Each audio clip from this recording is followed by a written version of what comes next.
Welcome to P. Agarwal editorial. So, the first article that we are going to discuss today is welfare at the mercy of machinery. तो basically इस article में हम क्या देख रहे हैं कि जैसे आंगनवाड़ी इसका क्या सिस्टम रहता है, ये 1975 में शुरू करी गई थी for the integrated child development scheme. इसमें क्या है, 14 लाख सेंटर्स हैं हमारे पास across India. Mostly local women run करती हैं, वर्कर्स या हेल्पर्स. मेन जॉब इनका रहता है कि ये टेक अवे होम राशंस देते हैं for children under 3, pregnant women और लैक्टेटिंग मदर्स के लिए, एज़ पर NFS से 2013. न्यू टेक्नोलॉजी रिक्वायरमेंट क्या आ गई अब कि 2021 में गवर्नमेंट ने क्या किया, पोषण ट्रैकर ऐप लॉन्च कर दिया to monitor nutrition. Very nice step. फिर आंगनवाड़ी वर्कर्स को इसमें अब चाइल्ड न्यूट्रिशन डेटा अपडेट करना होता था, पर लेकिन अब जुलाई 1 से क्या किया 2025 से कि जो राशन डिस्ट्रीब्यूशन है उसके लिए फेशियल रिकॉग्निशन सॉफ्टवेयर ऑथेंटिकेशन चला दिया. मतलब ठीक है, ऑथेंटिकेशन लाना, ऐसी चीज़ें करना ठीक है, पर लेकिन उसके लिए फेशियल रिकॉग्निशन नहीं करना चाहिए. मतलब फॉल्टी सिस्टम्स को नहीं लगाना चाहिए था.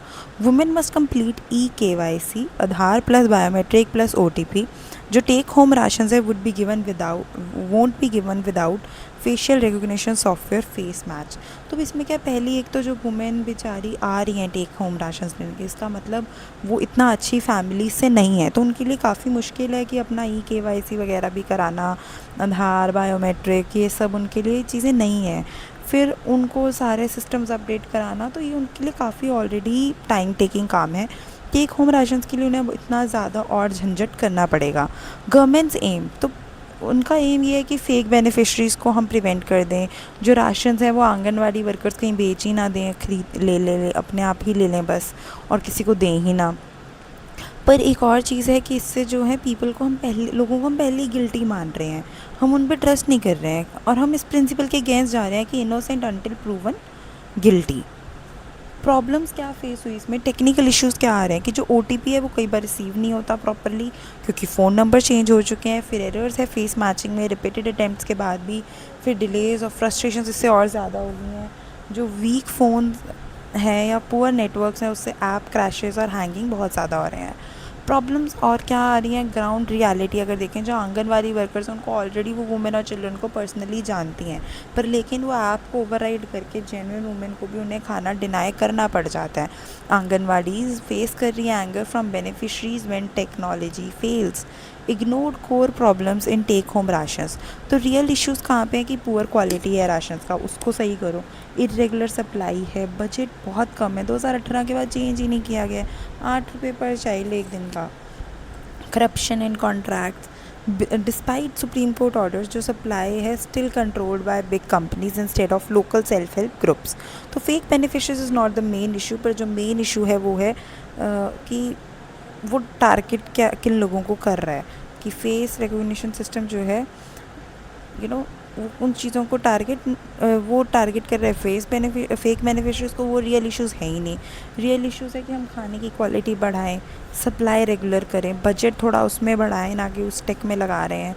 ठीक है, वो चीज़ें भी करनी ज़रूरी है कि फ़ेक बेनिफिशरीज़ और लोगों तक एक्चुअल बेनिफिट पहुंचना चाहिए, उसके लिए भी कुछ करना चाहिए, पर और चीज़ें करी जा सकती हैं.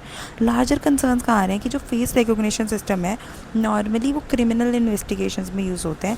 यूजिंग इट ऑन वुमेन और चिल्ड्रन वो बहुत एक सस्पेक्ट्स की तरह उन्हें ट्रीट करना है, नॉट सिटीजन्स, वो बहुत ज़्यादा पुअर अटैम्प्ट है. इवन सैन फ्रांसिस्को US ने भी बैन कर दिया हुआ है फेस रिकॉग्निशन, पर इंडिया उसको मैंडेटरी बना रहा है फूड राशंस के लिए. तो रिस्क कहाँ पे आ रहा है कि अब कोई डिग्निटी चूज़ करे या डीह्यूमनाइजेशन. तो people are forced to prove their identity to a machine instead of being trusted as authentic human beings. तो वे फॉरवर्ड क्या है कि जो वेलफेयर डिलीवरी है वो डिपेंड नहीं होनी चाहिए फॉल्टी टेक्नोलॉजी पे. Community monitoring is a better and more human way to verify beneficiaries. जो चिल्ड्रन और मदर्स हैं must not become the test subjects in a engineer's paradise. और चॉइस किस चीज़ के बीच में आ रही है, authenticating versus the authentic, dehumanisation versus dignity, fracturing versus fraternity. Crux is कि हम इंस्टेड ऑफ सॉल्विंग के रियल न्यूट्रिशन इश्यूज़ को सॉल्व करने की बजाय गवर्नमेंट फॉल्टी टेक को लगा के फूड डिनाई कर रही है जेन्युइन बेनिफिशरीज़ को, और वो पुअर वुमेन और चिल्ड्रन को सस्पेक्ट्स की तरह ट्रीट कर रही है, ना कि citizens. The next article for today is the Supreme Court did well to stay and uphold different Waqf Act provisions. तो बैकग्राउंड क्या रहा, वक्फ एक्ट 1995 का जो रेगुलेट करता है मुस्लिम रिलीजियस एंडोमेंट्स और लैंड होल्डिंग्स को, 2025 की अमेंडमेंट इंट्रोड्यूस करी गई जिसमें स्ट्रिक्ट रूल्स है to prevent the misuse and corruption. The act has faced both support and criticism. तो सुप्रीम कोर्ट ने क्या किया, एक बैलेंस्ड अप्रोच लगाई. उसने स्ट्राइक डाउन नहीं किया इंटायर एक्ट को, but paused for some controversial provisions. Presume किया कॉन्स्टिट्यूशनैलिटी, पार्लियामेंट के जो लॉज थे उनको वैलिड माना unless they are clearly unconstitutional. Provisions जो स्टे पे लगाई गई हैं वो ये है कि जो मुस्लिम्स 5 साल तक प्रैक्टिस करेंगे बीइंग अ मुस्लिम, वही वक्फ़ कर सकते हैं, उस चीज़ पे स्टे लगा दी गई है. फिर जो प्रोविज़न था कि डिस्ट्रिक्ट कलेक्टर्स के पास पावर है to side Waqf property disputes, उस पर भी स्टे लगा दी गई है. जो प्रोविजंस मॉडिफाई करे गए हैं वो है non Muslim members in Waqf bodies. तो सेंट्रल वक्फ़ काउंसिल क्या है, उसमें कैप लगा दी गई है 4 लोगों की. स्टेट वक्फ़ बोर्ड्स में कैप एट 3, एंड CEOs जो वक्फ़ बोर्ड्स हैं उन्होंने कहा है कि should preferably be Muslims. Provisions upheld, कौन सी ये प्रोविजंस अब अपहेल्ड करी गई हैं, वो ये है कि जो कोई भी no new Waqf by user claims, कि जहाँ पे प्रॉपर्टी बहुत टाइम से वो यूज़ हो रही है वो वक्फ़ बन जाएगी. तो अब क्या है, जो वक्फ़ प्रॉपर्टीज़ ऑलरेडी रजिस्टर्ड है अंडर दिस बिफोर अप्रैल 2025 वो प्रोटेक्टेड रहेंगी, नई नहीं होंगी. रिस्ट्रिक्शंस जो वैलिड हैं, Waqf status can be given to protected monuments and tribal lands. Bigger picture इसकी बैलेंस ज़रूरी था religious autonomy versus state regulation में. Misuse prevention, autonomy can not mean misuse of community resources. Equal treatment, तो state को apply करने चाहिए rules fairly to all religions not selectively. Democracy concern, extreme partisan politics can weaken trust in democracy.